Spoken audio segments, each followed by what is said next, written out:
the one, the only Benzion.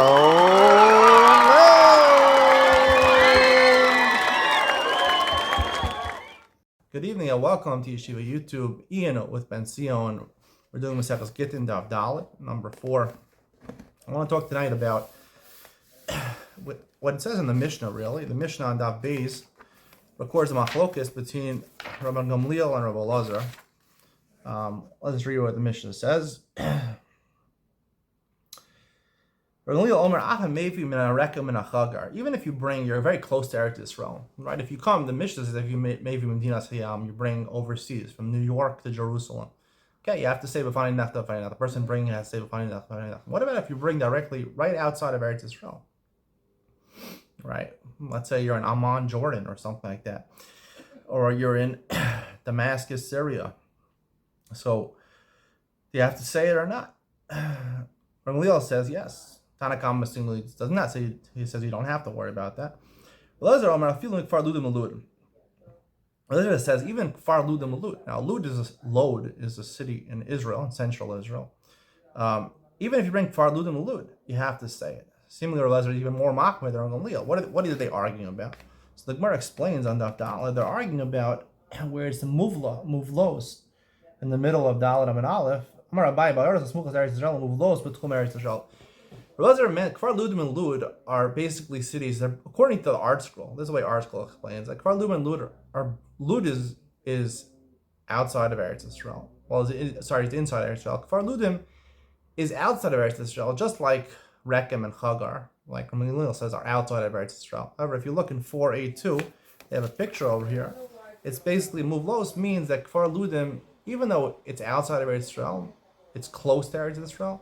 But it's even more than close because it's Muvla B'tchum Eretz Yisrael. If you look, let's say on the Jordan River, which basically separates Israel from Jordan, there are certain parts of Eretz Yisrael where the Jordan River will go into Eretz Yisrael, right, and then come out. So in that area, I call it like a Gulf area. If you know what a Gulf is, the Gulf of Mexico, the Gulf of Aden. These are basically bodies of water that are absorbed on three sides from the land. Of course, they're outside, they're a body of water, they're not the land. So the same thing over here, Muvlos means it's like Rechem and Chagar, it's next to Eretz Yisrael. But it's even better than that because it's closer to Eretz Yisrael in a certain sense because it's absorbed by the boundaries on three sides. Now, I don't know why that should make a difference, to be honest with you. That's one question I have with this explanation. I don't know why it should make a difference. Right? If it's the same amount of distance, right? Rechem and Chagar and Kfar Ludim and Lud are the same distance. Let's say it's 2 miles or 3 miles. It doesn't make a difference. What does it matter the fact that it's Muvla? Does that mean it's more? There's no reason to differentiate. And secondly, the word Muvla always means absorb, like Havla on Shabbos, right? You get paid for something on Shabbos, but you also got paid for it during the week. So the schar that you earn on Shabbos is muvla. It's absorbed. It doesn't mean it's external. It's internal. It's part of it. It's absorbed. Absorbed means it's entire Israel. So therefore, I'm led to say that Kfar Ludim Lud, Lod is in central Israel, right? Kfar Ludim Lud, Kfar Ludim is a village of Lud, which is also inside of Israel. Muvla means it's inside of Israel. What means to say is a big chiddush. What is saying? He's saying even in two places inside Eretz Yisrael, but I like to say the Gemara is always talking about to every generation. Gemara applies to every generation. I only know our generation. I don't know the geographics of Eretz Yisrael in previous generations, but I know that there's a highly contested area called the West Bank in Israel. A lot of it was captured in the 1967 war when they were attacked. And they won a lot of this territory. And the international community does not consider it part of Israel, even though technically it's occupied, it's under Israeli rule. They have yet to annex it to Eretz Yisrael, to declare it sovereign Israeli territory. It's a big point of contention internationally. The only country I believe that says that says that Israel has legitimate claims to parts of the West Bank, this is discussed in the Oslo Accords, is America. And Donald Trump basically made that statement. There was a discussion on whether Netanyahu was going to annex it to part of Israel. He never did, but it's a highly contested area. But there are a lot of Jewish communities that live there, at least in certain parts of the West Bank. So I would say that's, for our generation, that's the West Bank. That's what Ezra means. Like Kfar Ludim. Lud is in central Israel. I believe it's in regular. It's not over the Green Line. I believe it's in regular. So Kfar Ludim probably is somewhere in the West Bank. That's the question over here, the West Bank. You're going from the West Bank. The West Bank technically is in Israel, right? In Israel. You have certain communities at Beitar Elite over there. You have Gush Etzion. There's a lot of communities. Lazar. There's a lot of communities. Even even in Jerusalem.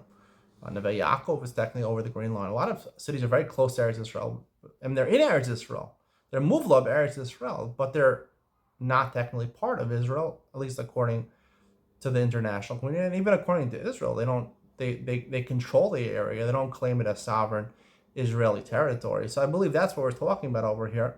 And that's the Chiddush of Rabbi Elazar. They're saying you have to consider it part of Medina's Hayam, because the whole reason, Rabbah says the reason you have to say finding that is because we're not Baki Lishma. And maybe the courts, the Rabbanim outside Jerusalem. Jerusalem has the holiest rabbis. And maybe in those outposts, they're, not as big people, and the rabbis are not as learned. Maybe that's the Gemara saying. According to Rava, the reason is because people don't travel. People don't travel from the West Bank. It's hard to travel from the West Bank to Jerusalem. Not that hard, but it's even traveling within the West Bank itself, can be dangerous. It's more dangerous than the rest of Israel because you're basically a lot more Palestinians living over there. So the roads are harder to travel, and that's why, according to Rava, you'd have to say finding out, because it'd be hard to travel. A lot. It wouldn't be Eidim Mitzuyim L'Kaim. It wouldn't be frequent to have people Makayim Mishtar. So I think that's really what Elazar was talking. Muvla means it's part of Israel, not that it's outside of Israel. It's part of Israel. Ramilio was saying a city, let's say in Amman, Jordan, right? What about the West Bank? That's what Elazar was saying. If you look part of Lumilud, you still have to say finding out, you bring it from the West Bank to Israel. Hope you enjoyed tonight's share. See you in the next one.